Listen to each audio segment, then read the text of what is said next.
propos et confidences. Bon, jusqu'à un certain point, je veux bien, mais je ne vais pas tout dire, naturellement. Je me méfie de cet œil. Enfin, peut-être qu'il y aura un peu de vérité qui sortira.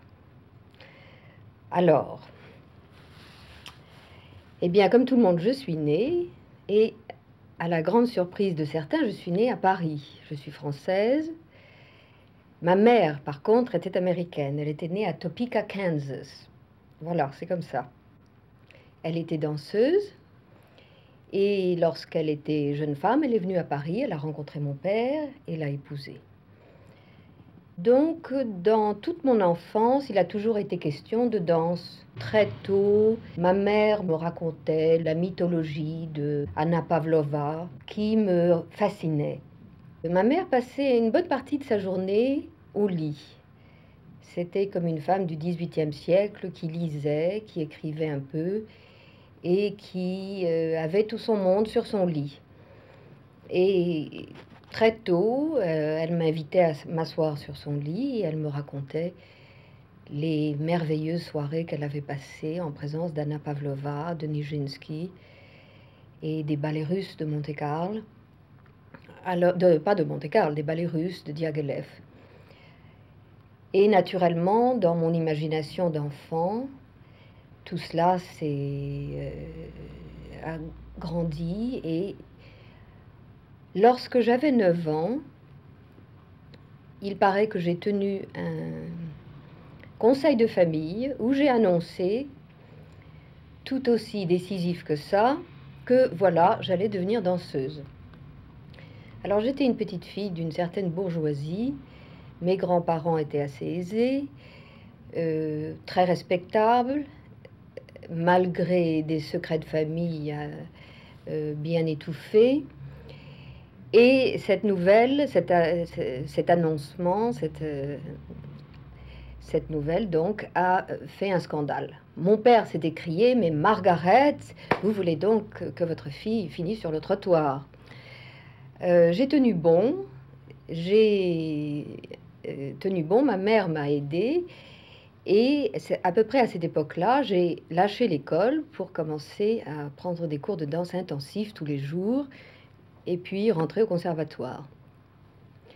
Ma mère aussi avait pensé qu'il serait utile d'avoir de l'expérience de théâtre. Alors, elle m'a, par des amis, je ne sais plus comment, fait embaucher dans un théâtre où on jouait pour les enfants et leurs nounous et leur grand-mère une fois par semaine, le mercredi après-midi.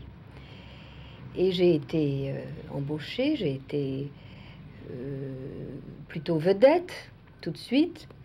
Et figurez-vous qu'on m'a tout de suite fait jouer un petit garçon.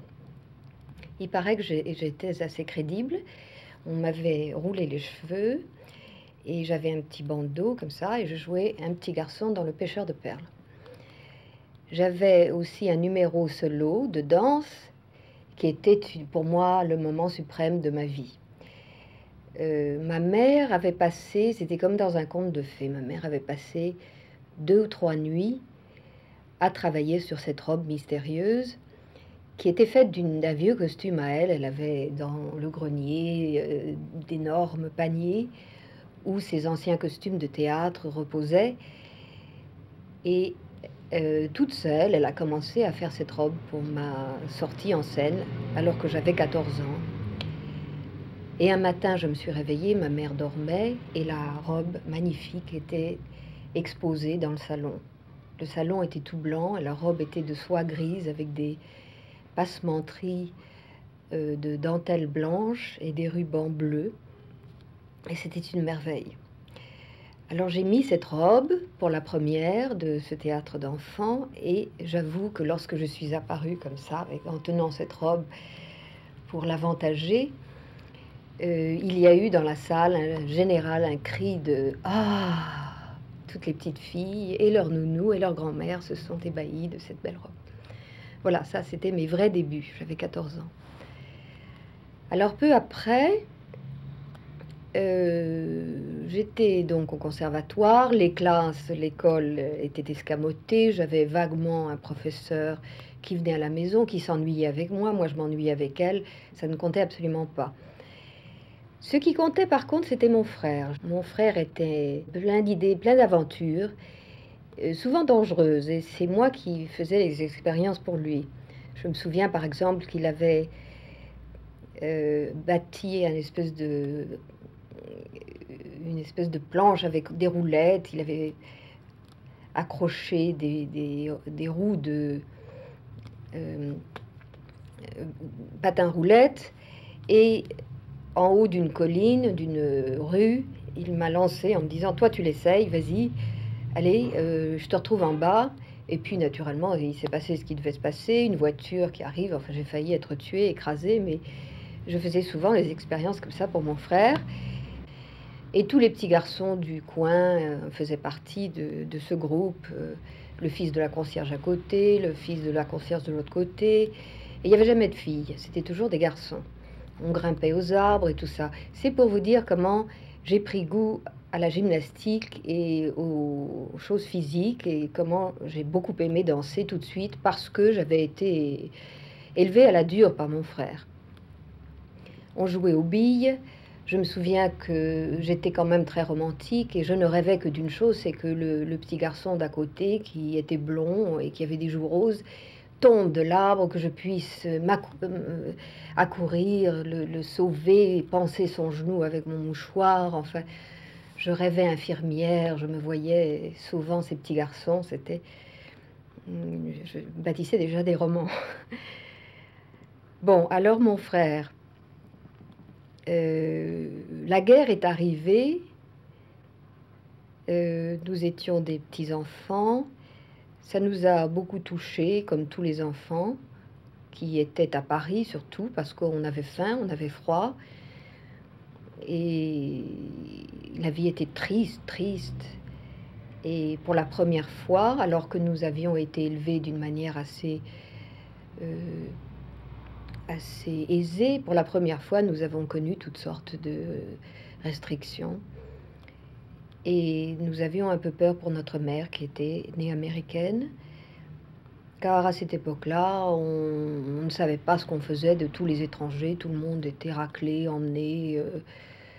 Les Juifs disparaissaient, les Américains, naturellement le Japonais, tout ça disparaissait. Et on avait peur que notre mère ne soit emmenée aussi.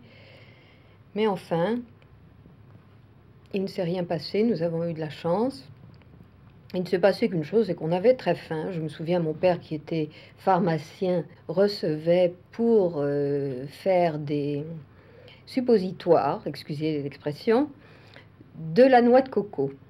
Et alors, au lieu d'aller au suppositoire ou au rouge à lèvres, la noix de coco était utilisée à faire la cuisine. Et je n'ai pas besoin de vous dire que c'était infect. Pendant toute la guerre, je continuais mes cours de danse. J'ai commencé à l'âge de 9 ans. J'ai eu du mal au début parce que... J'ai eu du mal pendant toute mon enfance parce que je n'avais pas de santé à cause de la guerre. J'ai commencé avec Madame Preobrajenska, qui était la grande danseuse des ballets russes de Saint-Pétersbourg, comme cela s'appelait à cette époque-là, et qui a dû venir au moment de la Révolution. C'était un très grand professeur de danse, une petite femme absolument délicieuse, qui avait déjà à peu près 70 ans lorsque j'ai commencé avec elle. Et pendant toute ma vie d'adulte, d'ailleurs, j'ai entendu parler de Madame Preobrajenska. Toutes les élèves, tous les danseurs de France et d'Angleterre ont travaillé chez elle. Donc j'ai commencé avec Madame Préau, comme on l'appelait. Et ensuite, j'ai été avec Mademoiselle Lamballe, qui ne m'a pas intéressée beaucoup. Et puis, j'ai commencé avec Mademoiselle Jeanne Schwartz, qui était le professeur attitré du conservatoire. C'était une femme très stricte et qui avait une grande tenue, qui avait beaucoup d'allure. et dont la technique était extrêmement bonne. Elle formait des danseuses qui avaient une technique très pure, très saine. J'ai aussi travaillé, en été je travaillais quelquefois dans le sud, dans le midi, avec un professeur russe, à l'instant même j'oublie son nom, qui était une femme adorable, qui était à peu près de l'âge de Madame Préau. Et puis, je suis entrée au conservatoire. Je suis entrée au conservatoire alors que j'avais à peu près 14 ans. J'ai dû cesser de jouer sur scène parce que l'on n'avait pas le droit d'être professionnel pendant qu'on entrait au conservatoire. Donc, j'ai commencé... ah oui, après ce conseil de famille où j'ai gagné, où j'en ai fait à ma tête, j'ai commencé au conservatoire, abandonné les études, etc. Et j'allais chez Mademoiselle Schwartz, qui était très très jalouse et possessive, qui voulait que ses élèves ne viennent que chez elle. J'allais tout de même à côté chez les Russes, qui me charmaient beaucoup. J'aimais beaucoup les professeurs russes, j'aimais l'accent, j'aimais que les élèves soient encouragés par "Ras, i dva, i tri, chitiri, ras, i dva, i tri, chitiri", qui était pour moi très exotique, des sons magnifiques et qui m'encourageaient beaucoup. Et je ne sais pas, l'esprit russe me charmait. Alors, Mademoiselle Schwartz, qui était ce professeur très strict et très dur, j'ai donc passé 2 ou 3 ans chez elle.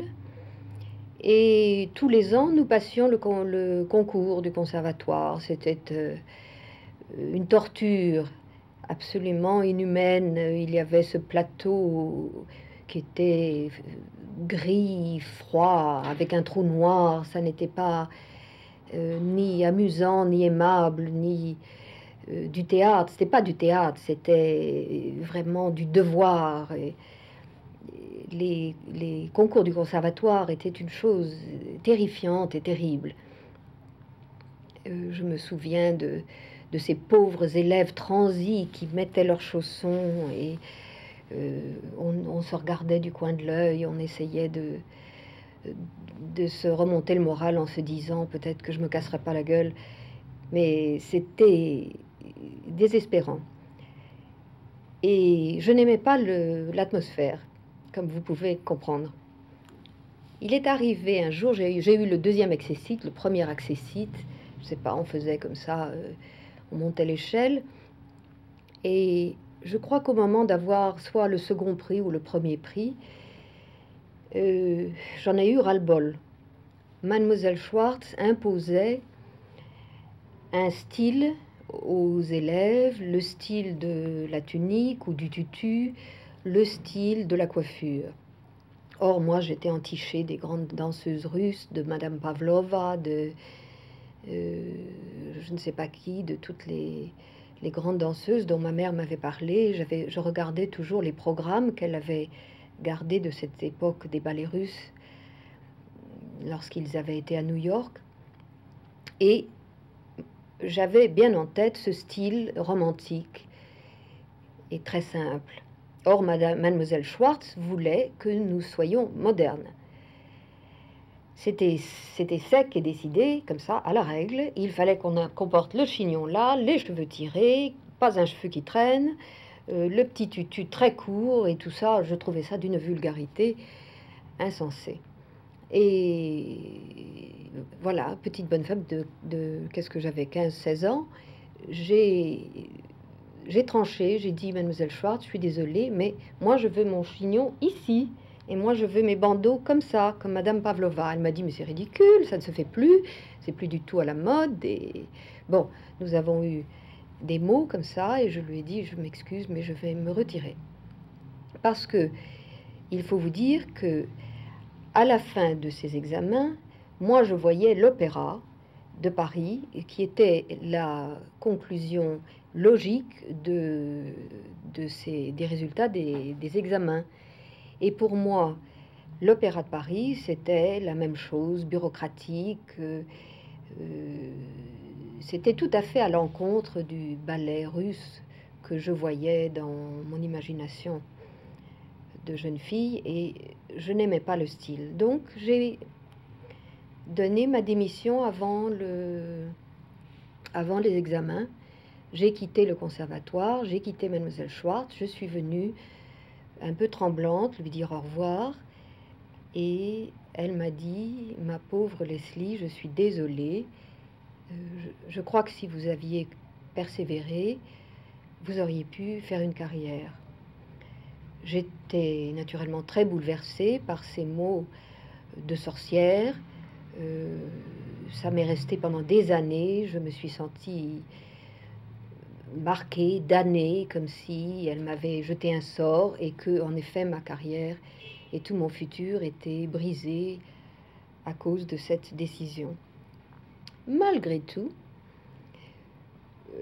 disons que ça s'est passé un samedi, cette histoire, et le lundi, je commence déjà à rentrer au cours de danse où tout le monde allait, qui était à ce moment-là le cours de Madame Rosanne. Madame Rosanne était une petite femme noire comme un corbeau, perchée sur de hauts talons, qui ne mangeait jamais, qui buvait du café et qui fumait cigarette sur cigarette pendant tout le cours de danse. Elle n'avait jamais été danseuse, mais c'était un professeur de danse sublime. Tout le monde y allait. Il y avait une enfant très jeune qui s'appelait Nelly Guilherme, qui était sa meilleure élève et que l'on a appelée plus tard Violette Verdi. Alors Violette et moi, ou Nelly et moi, nous étions les deux gamines, les plus jeunes je crois.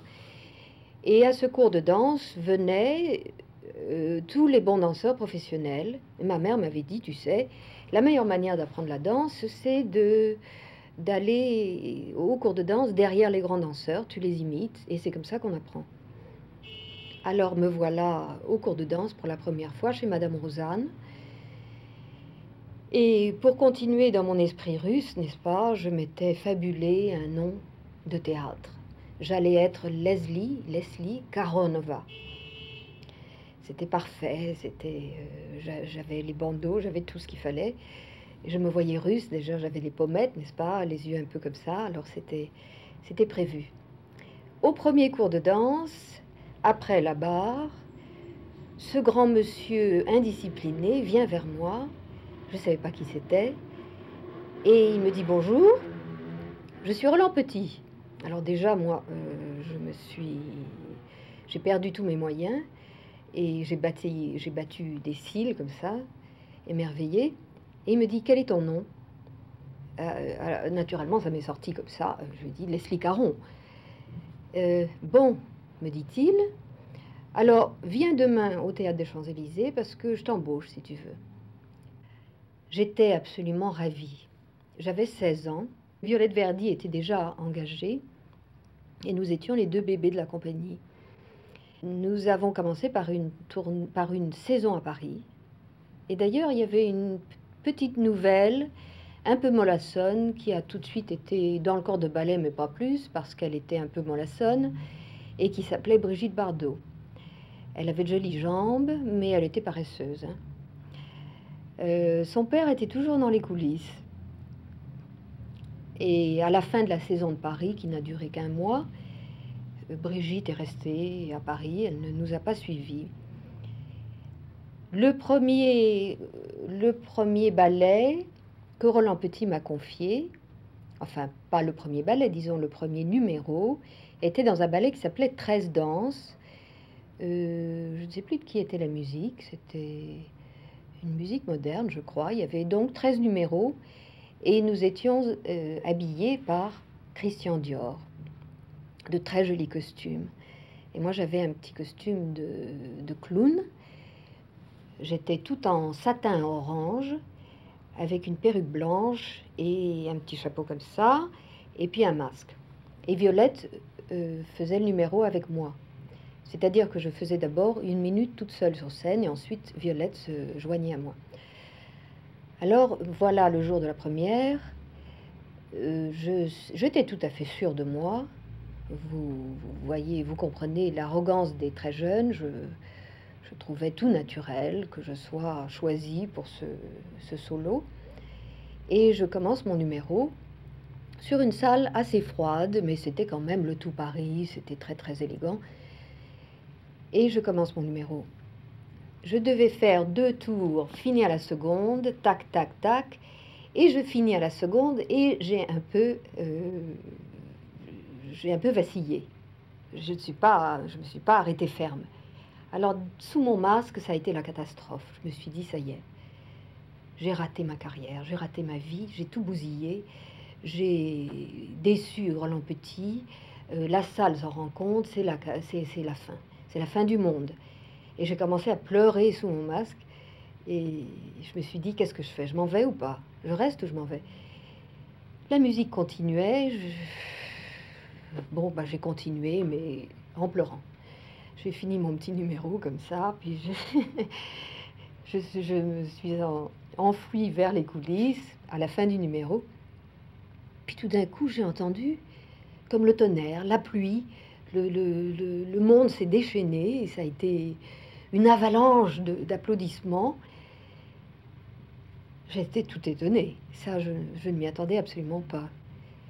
C'était la première fois que j'entendais des applaudissements comme ça. J'étais subjuguée, surtout que j'avais failli partir, moi.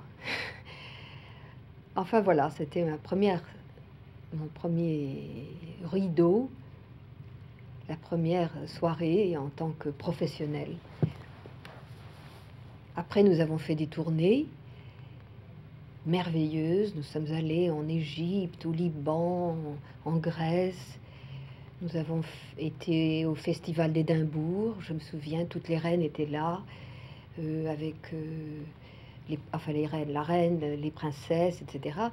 Et nous, on s'est mis à plat ventre sur le plancher, et il y avait un petit espace sous le rideau, et on regardait cette famille royale incroyable avec tous leurs vrais bijoux, parce que nous, on importait, mais c'était des faux. Et voilà, c'était merveilleux, le Festival d'Édimbourg.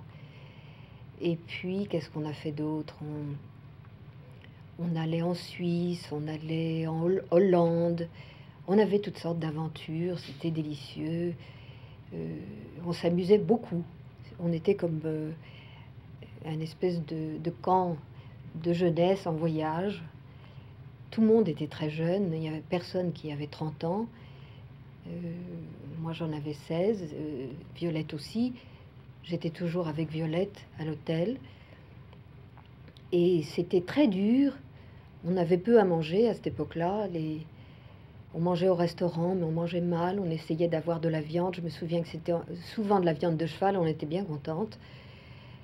Et puis, on avait tous de l'anémie, des mauvais genoux, des maux de dents. Personne n'avait d'argent. On était très mal payés quand on était payé.